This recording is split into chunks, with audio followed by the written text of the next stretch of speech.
Et c'est l'heure de retrouver notre série Un lieu des histoires. Cette semaine, nous sommes à Wingen-sur-Moder, une commune indissociable de la Vairie, Lalique et de son musée. Un savoir-faire et une histoire qui participent grandement à l'attractivité de ce territoire. Olivier Stéphan et Guillaume Bertrand. Bonjour à toutes et à tous, le voilà inauguré en 2011 sur le site de l'ancienne verrerie du Horberg, le musée Lalique. Vous l'avez peut-être déjà visité, alors qu'apprendre de plus à son sujet? Eh bien pour commencer, qu'il est dans un cercle vertueux. Qu'on ne s'y trompe pas. Les pièces de cristal exposées dans ce musée ont l'air fragiles, mais elles sont en réalité des armes de guerre économique. Car lorsque le musée a été créé en 2011, son objectif était d'attirer 30 000 visiteurs par an afin de doper le tourisme des Vosges du Nord.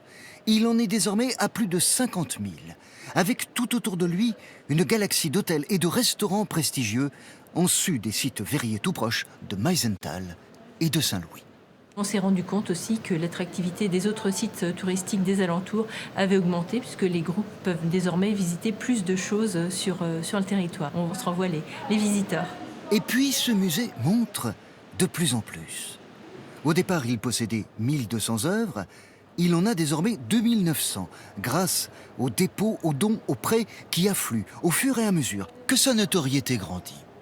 On a également renouvelé notre parcours scénographique avec de nouveaux dispositifs audiovisuels et multimédia pour conserver l'attractivité du musée. Nous avons la chance d'avoir beaucoup de visiteurs fidèles et donc je pense que c'est important de leur montrer de nouvelles œuvres très régulièrement.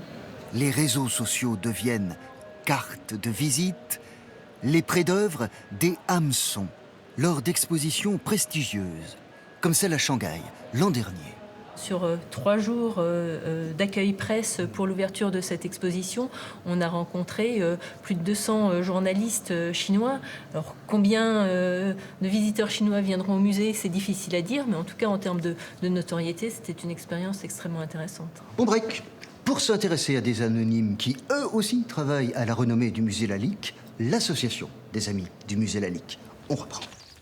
On ne les verra pas comme en été, ôter les mauvaises herbes du toit végétalisé ou en gardiens auxiliaires, comme lors de la nuit des musées, ou en conférenciers, comme lors des journées du patrimoine. Mais on trouvera à l'accueil leurs livres sur le centenaire de la manufacture Lalique et on verra en vitrine le vase Bacchante qu'ils ont offert au musée. L'association des amis du musée Lalique se définit comme son ambassadeur. Laurent a travaillé toute sa carrière à l'usine Lalique. Mon grand-père a travaillé à l'usine Lalique et on veut en parler. Pour l'anecdote, il y a 30 ans, quand je parlais de Lalique à mes amis d'Alsace ou de la France, ils ne connaissaient pas Lalique, ou alors s'ils le connaissaient, ils ne pouvaient pas croire que l'usine Lalique se trouvait à Wingen-sur-Moder. Et maintenant, tout le monde nous dit « Ah oui, le musée Lalique ».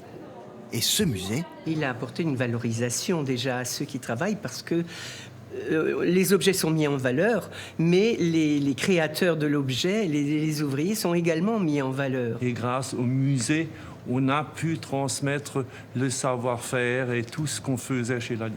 Et puis avec le temps, souvent même les familles ont été fières de leur mari ou de leur épouse qui travaillait là-bas en voyant ce qu'ils réalisaient. le musée travaille donc non seulement à la promotion des pièces, mais aussi par ricochet à celle de ceux qui tout autour les fabriquent. Demain, on va s'intéresser à la manufacture Lalique, mais on ne va pas l'attaquer par la face nord. On va tricher, biaiser, on va prendre le chemin des contrebandiers. Vous verrez ça. À demain.